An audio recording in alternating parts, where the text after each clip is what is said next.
IT guy needs. Yeah. Okay, we're ready. Because everybody has to do a phone here.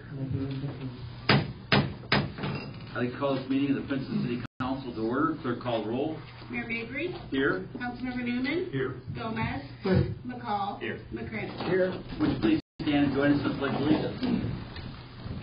Pledge allegiance to the flag of the United States of America and to the republic for which it stands, one nation, under God, indivisible, with liberty and justice for all.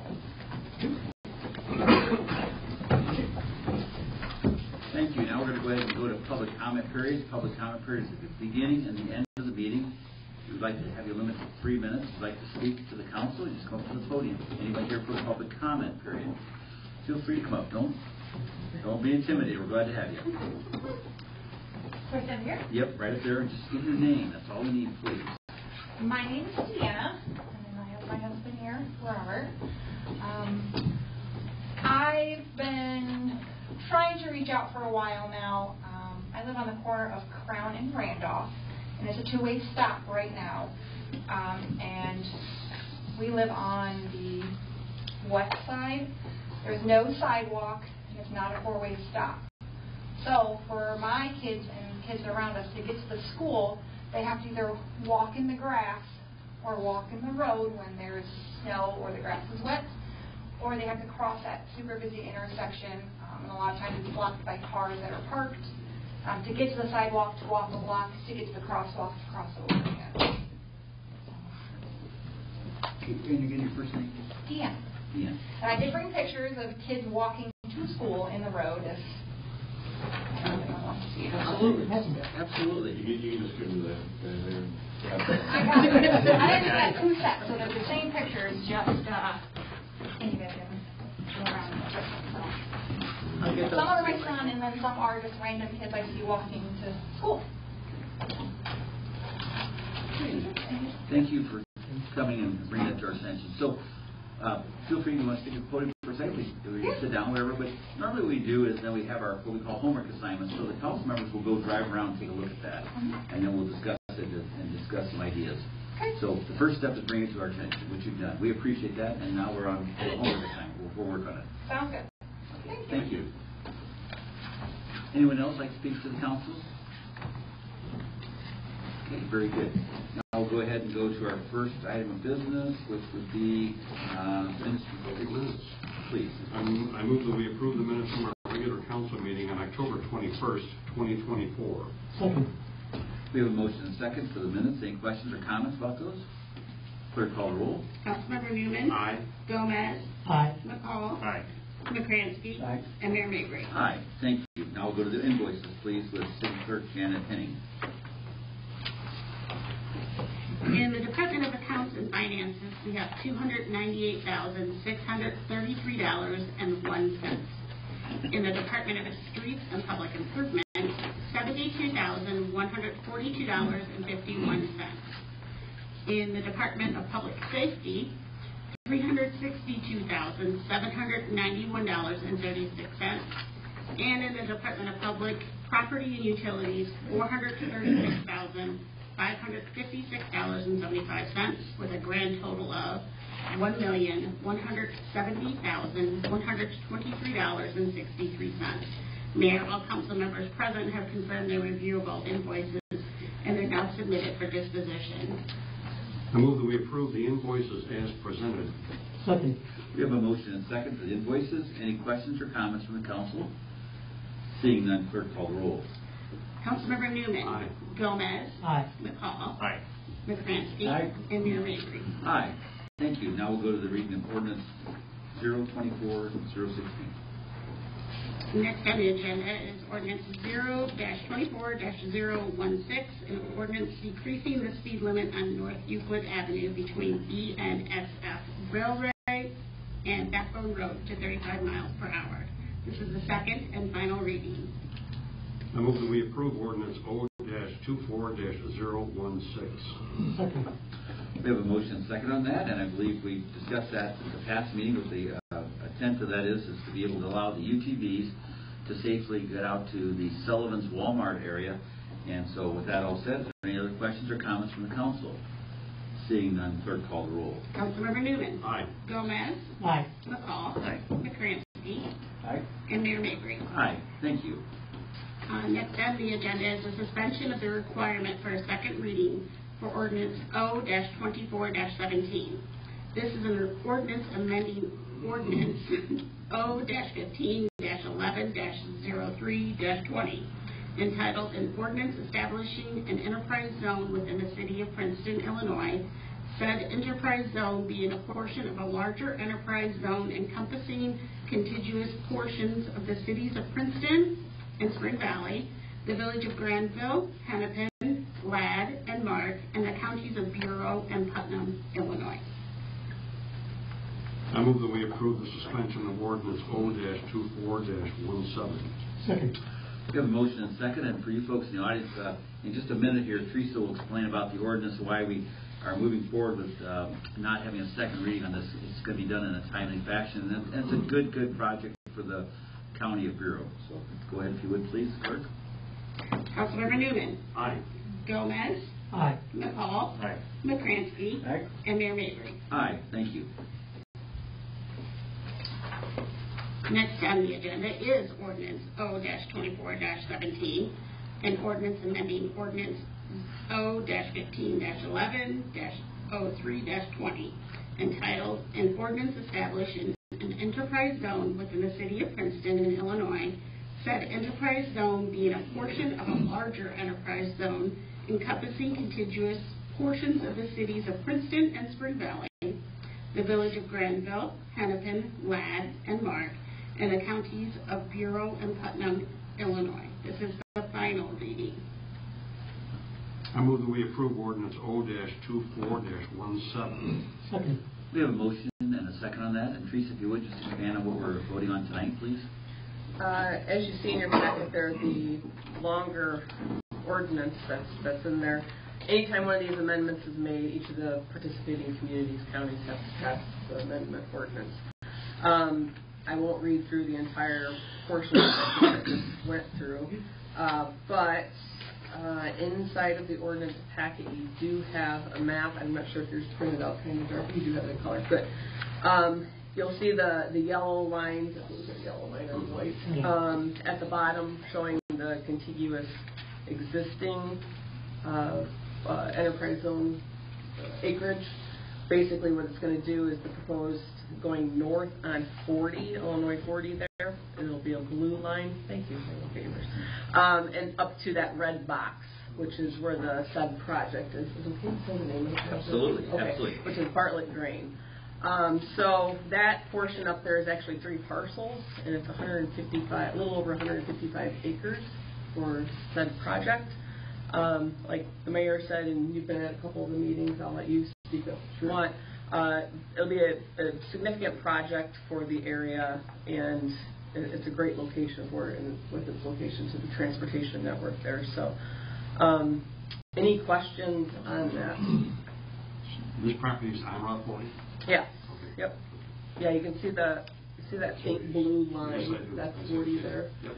So it's kind of across from the old, used to be a hotel there. I think there's an antique store now. Yep. Kind of just to the north of those. South of the interstate. Yeah.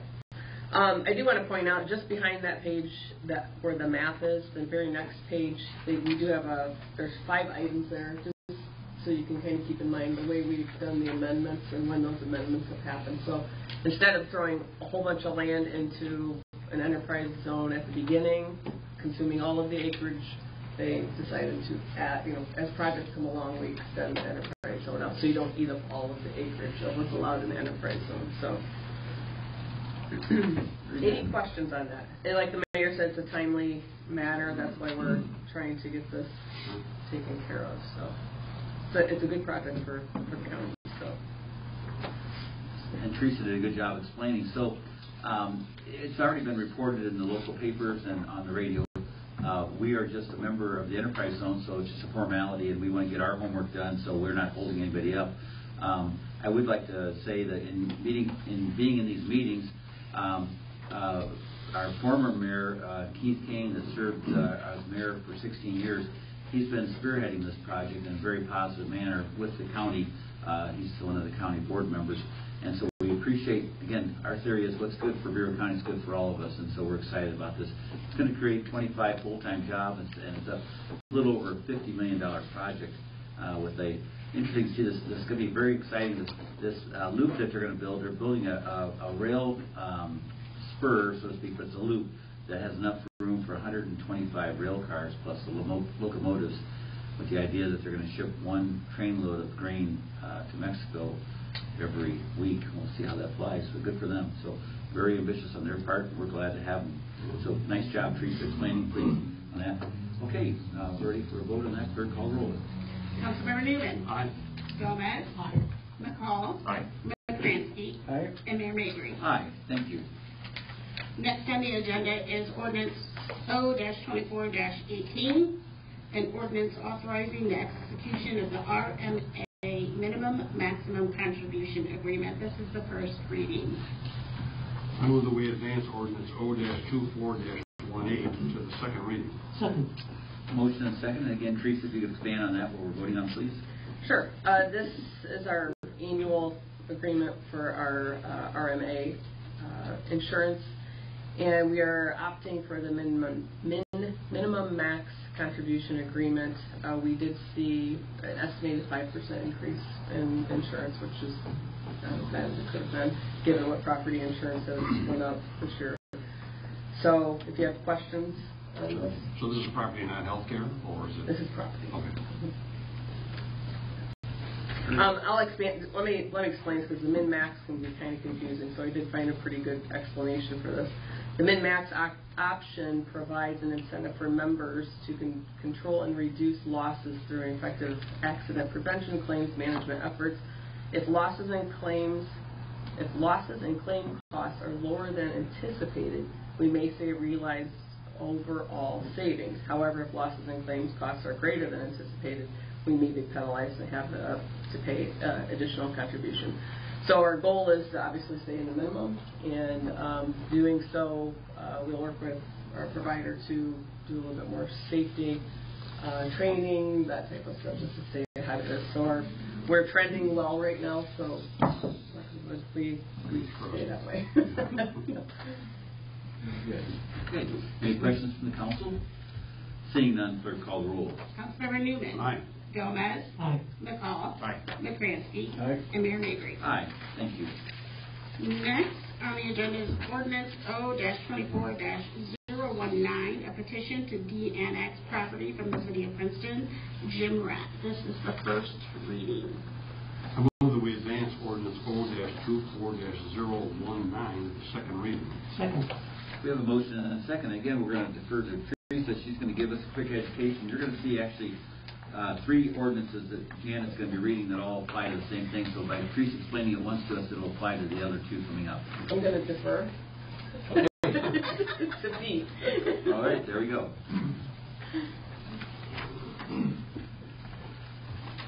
So as you know, from time to time, the city approaches property owners to assist the city with economic development and allow us to list their land in certain, get it into the city of Princeton, the city limits.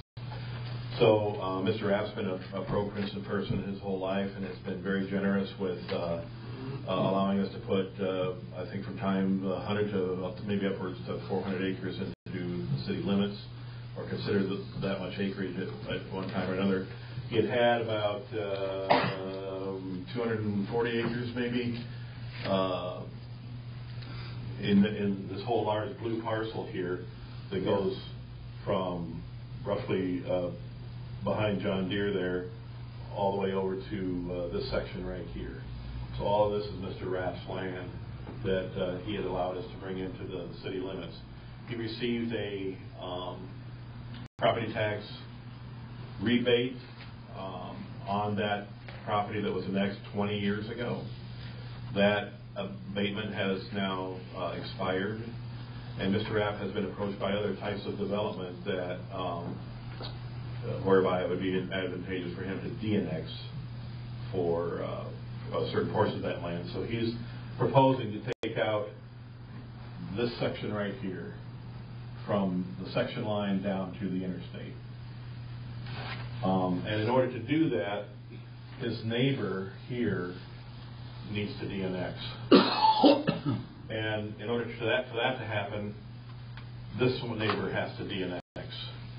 So this whole strip will be gone from the city limits based on these ordinances that we're proposing. This is kind of routine. Sometimes it's worthwhile to have the land in the city limits. If there's no bites or if the economic development landscape changes somewhat, we make adjustments for that. So Mr. Rapp has approached us saying that he'd like to petition to take his section out, and the subsequent ordinances are for this owner and for this owner. Does it mean that they're no longer in an enterprise zone? No, it means that they're not in the city limits. Yeah. Right. Okay. Questions?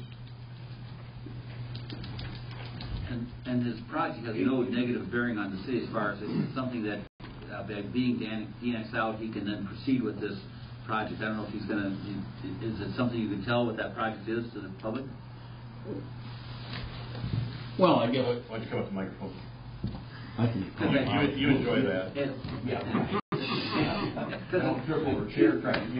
certainly is not of a negative nature to the city. It's just you have to have this annexation for a reason. When in I think it was 2001 or 2002 when I annexed in the city, the power requirement went from Ameren to the city of Princeton. And I've been approached. In fact, I've already leased some land to Ameren to put in a solar farm. And this is what my goal is, to put in another one, because it is on a perfect line, and the substation, which is on the south side of the interstate, is very close, and that's what the solar farms are looking for. So I think there's a real opportunity for me to develop that in another solar farm. Sure. So the carrier, of course, is Ameren. So yes. So I'm hoping, and the thing of it is, we've got to be able to make sure that, well, we're going to be able to get back into Ameren power grid. And I've already got people that are interested in leasing that property. Great. Okay. Very good. We appreciate it. Enough? We have a handle on it. Everybody understands what's going on? Good. Thank you, Jim. Okay, with that said, let's see, where are we at? Now we've done that ordinance, so clerk call the roll. Councilmember Newman. Aye. Gomez. Aye. McCall. Aye. McCransky. Aye. And Mayor Mabry. Aye. Thank you. The next ordinance is ordinance O-24-020, petition to DNX property from the city of Princeton, ETAS Property Management. This is the first reading. I move that we advance ordinance O-24-020 to the second reading. Motion and second. Any questions from the council? Seeing none, clerk call the roll. Councilmember Newman. Aye. Gomez. Aye. McCall. Aye. McCransky. Aye. Mayor Mabry. Aye. And the next one is ordinance O-24-021, a petition to DNX property from the city of Princeton, Amy R. Belloc and Thomas V. Nielsen. This is the first reading.